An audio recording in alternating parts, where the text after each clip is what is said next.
आज हम लोग chapter 3 journey to the end of the earth, जिसकी लेखिका तिसानी दोषी जी हैं, इस पाठ के हम शॉर्ट आंसर को आज एक ही वीडियो में देखेंगे। वीडियो थोड़ा लंबा होगा, लेकिन एक ही वीडियो में आपके इस चैप्टर के सारे शॉर्ट आंसर मिल जाएंगे। तो आइए शुरू करें।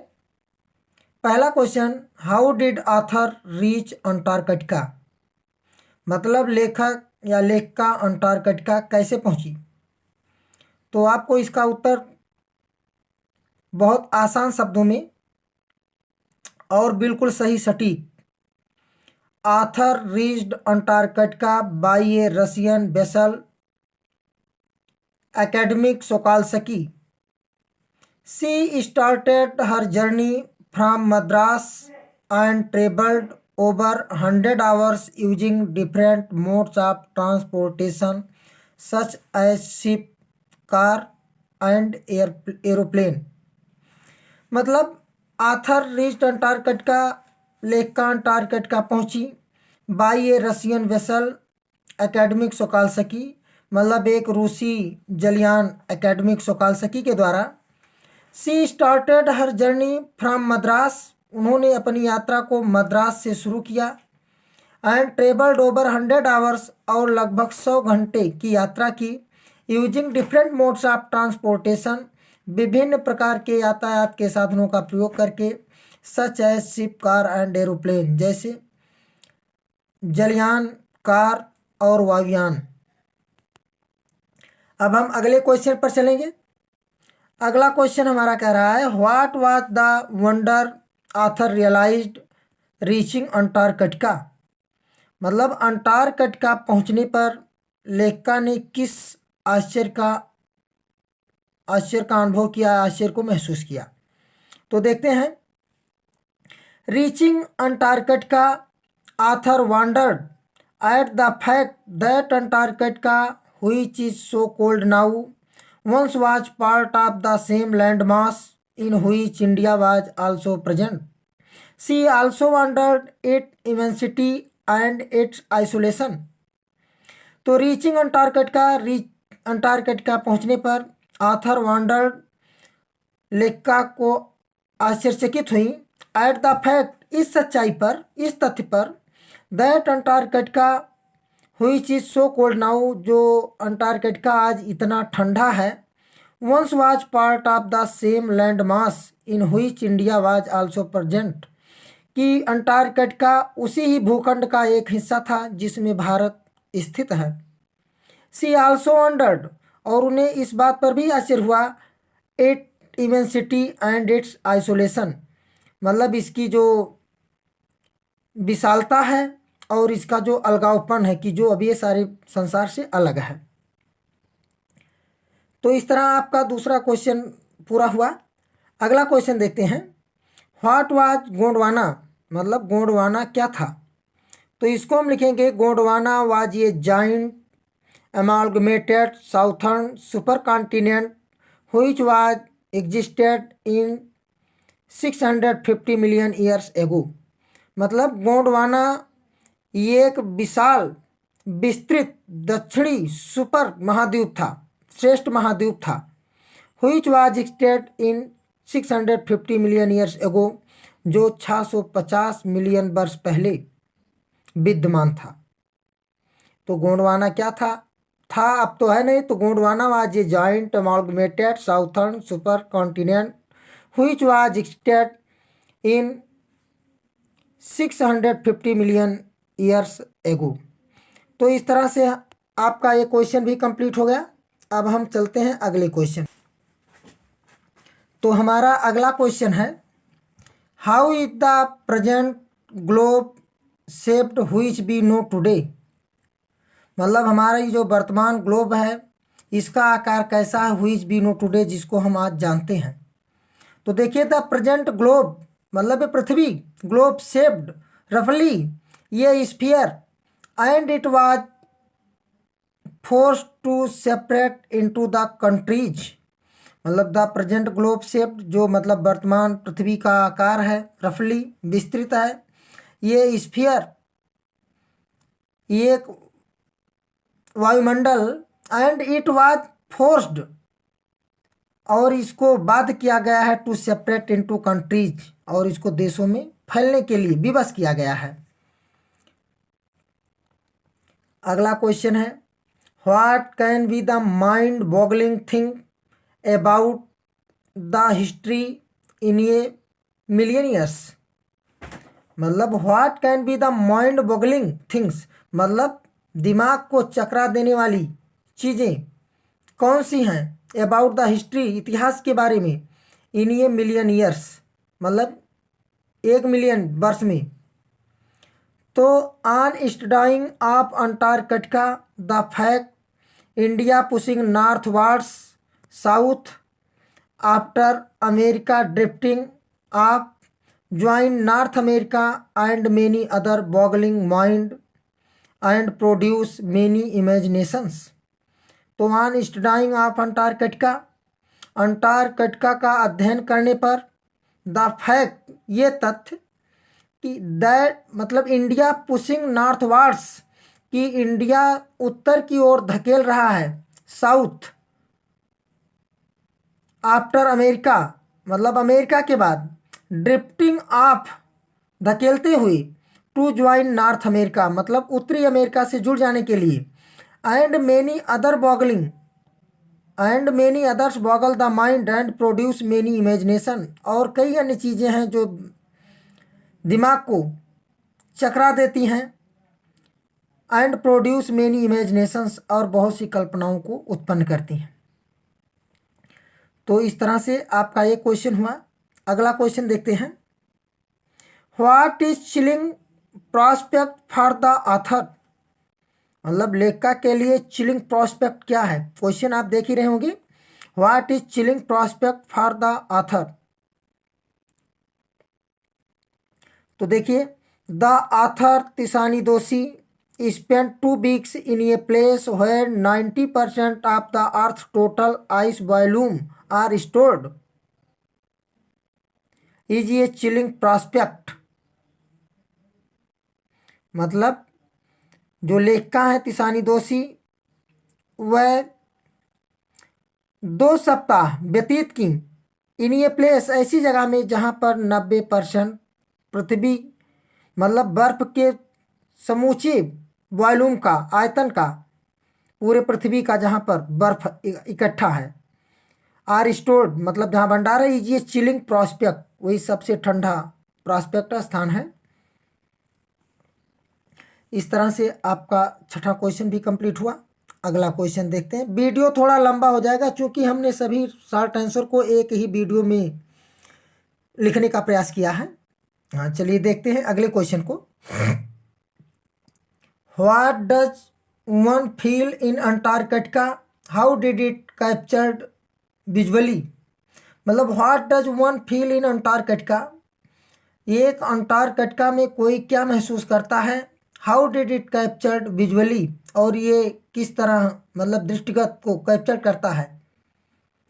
तो देखिए, one feels cold in Antarctica because 90% of earth total ice volume are stored here. मतलब कोई भी अंटार्कटिका में ठंडक महसूस करता है क्योंकि यहाँ समूचे पृथ्वी का 90% बर्फ का भंडार है। The visual score range from the microscopic to the mighty, mites and mites to blue whales and iceberg as big as countries. मतलब द विजुअल स्केल जो इसकी दृष्टिगत मापें हैं, रेंज माप क्षेत्र है, फ्रॉम द माइक्रोस्कोपिक मतलब बहुत सूक्ष्म से लेकर के, टू द माइटी और बहुत विशाल, मिट्स एंड माइट्स मतलब कीड़ों मकोड़ों से लेकर के, जो कीड़े मकोड़े घुन छोटे छोटे जीवों से लेकर के, टू ब्लू व्हेल्स और नीली ब्लू जो विशाल व्हेल होती हैं, एंड आइसबर्ग और विशाल हिमखंड, एज बिग एज कंट्रीज इतने इतने बड़े हिमखंड हैं जितने कि देश होते हैं। अगला question, what is the achievement of human being during the duration of 12,000 years. मतलब 12,000 वर्षों में मानव जात की क्या उपलब्धि है? तो इसको हम देखते हैं। Human being created quite a ruckus etching our dominant over nature with our village to town cities mega cities during the duration of 12,000 years। मतलब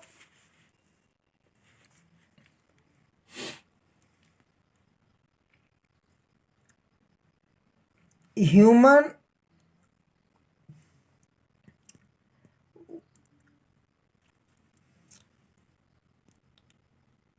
being created quite a ruckus itching our dominance over nature with our village towns mega cities during the duration of 12,000 years।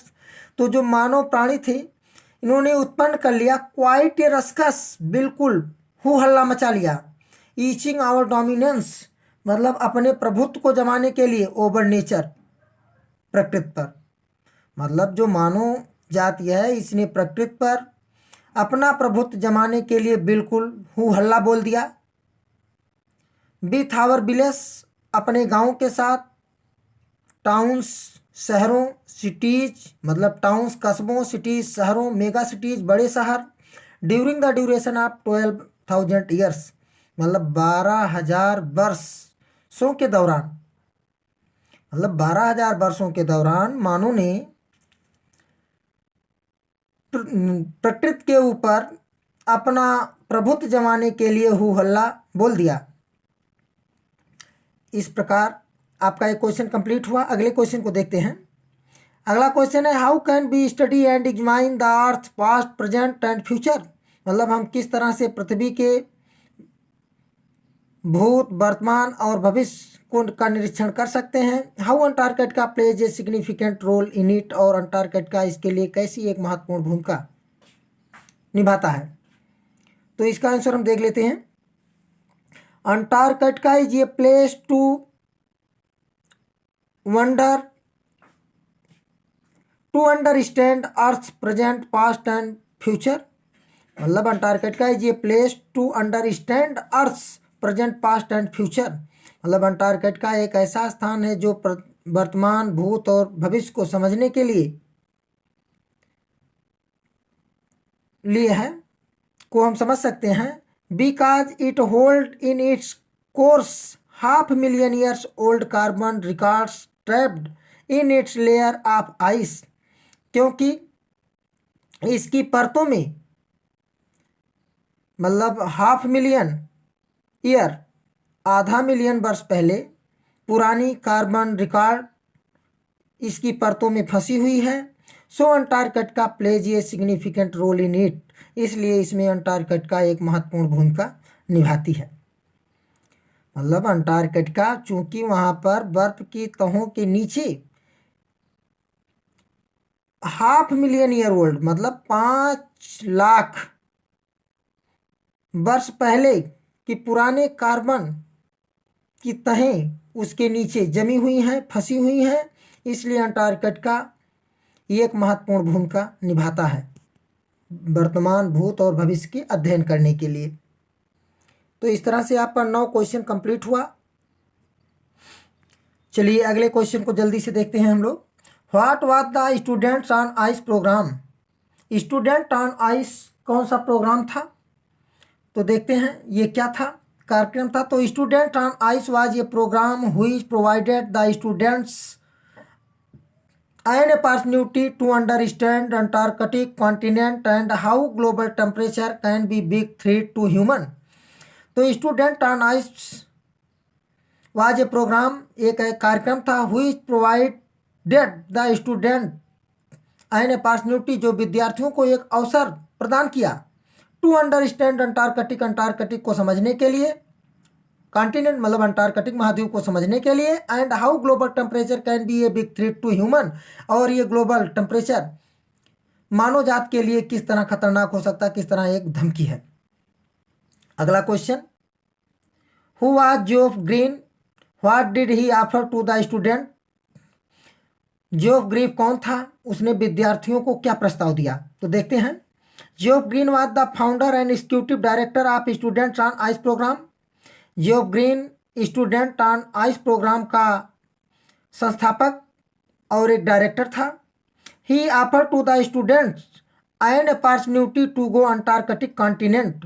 उसने विद्यार्थियों को Antarctic महाद्वीप पर जाने का सुझाव दिया। And to develop the respect and understanding for the earth, और पृथ्वी के लिए आदर और इसकी समझ को विकसित करने का सुझाव दिया। इस तरह ये क्वेश्चन। अगला क्वेश्चन देखते हैं। अगला क्वेश्चन है what was the reason of the success of the programme students on ice. मतलब स्टूडेंट्स ऑन आइस प्रोग्राम की सफलता के क्या कारण थे, का क्या कारण था, तो हम देखेंगे। Students on ice programme was success, मतलब स्टूडेंट्स ऑन आइस प्रोग्राम सफल था बिकॉज इट ऑफर्ड ये life changing exposure to the future generation of policymakers at an age when they could observe, learn and act। तो Student on ice programme सफल था क्योंकि because it offered A life changing exposure, क्योंकि एक जीवन को बदलने वाली जानकारी को देता था। टू द फ्यूचर, भविष्य में, टू द फ्यूचर जनरेशन मतलब भविष्य की पीढ़ी के लिए। आप पॉलिसी मेकर्स, नीति बनाने वाले, नीति निर्धारण वालों को, एट एन एज ऐसे समय में, when they could absorb, learn and act जब वो उसको ग्रहण कर सकते थे, सीख सकते थे और उसके अनुरूप कार्य कर सकते थे। तो इस तरह मतलब स्टूडेंट ऑन आइस प्रोग्राम सफल होने का ये कारण था क्योंकि इस ये जीवन को बदलने के लिए भविष्य की पीढ़ी की नीति निर्माताओं को एक जानकारी प्राप्त किया और ऐसे समय में जब वह इसको ग्रहण कर सकते थे, सीख सकते थे और उसके अनुसार एक्ट कर सकते थे, अर्थात काम कर सकते थे। तो इस तरह ये क्वेश्चन कंप्लीट हुआ। अगला क्वेश्चन देखते हैं। देखिए व्हाट इज फोटोसिंथेसिस। ये तो गजब विज्ञान का प्रश्न है। बायोलॉजी में हम लोग शुरू में भी पढ़े थे, हाई स्कूल में भी पढ़े। व्हाट इज फोटोसिंथेसिस, प्रकाश संश्लेषण क्या है, तो इसको हम सब लोग जानते हैं। देखिए आसानी से देख लेते हैं। फोटोसिंथेसिस इज ये process in which green plants turn carbon dioxide and water into food energy from sunlight। मतलब प्रकाश संश्लेषण एक ऐसी प्रक्रिया है जिनमें हरे पौधे प्रकाश यानी सूर्य के प्रकाश की उपस्थिति में कार्बन डाइऑक्साइड और पानी को भोजन में परिवर्तित करते हैं। बहुत आसान था, ये तो सब लोग जानते हैं पहले से ही। अगला क्वेश्चन है what did the Sokalski the vessel manage when they reached at 65.55 degrees south। मतलब what did Sokalski the vessel manage, मतलब जो आपका जहाज था, पानी वाली जहाज यानी वही वेसल, सोकाल्स्की जिसका नाम था, किस तरह उसने अपने आप को व्यवस्थित किया। when they reached at 65.5 degree south, मतलब जब वो दक्षिण की तरफ 65.55 डिग्री पर पहुंचे। तो देखिए when they reached at 65.55 degrees south, the Sokalsky had managed to best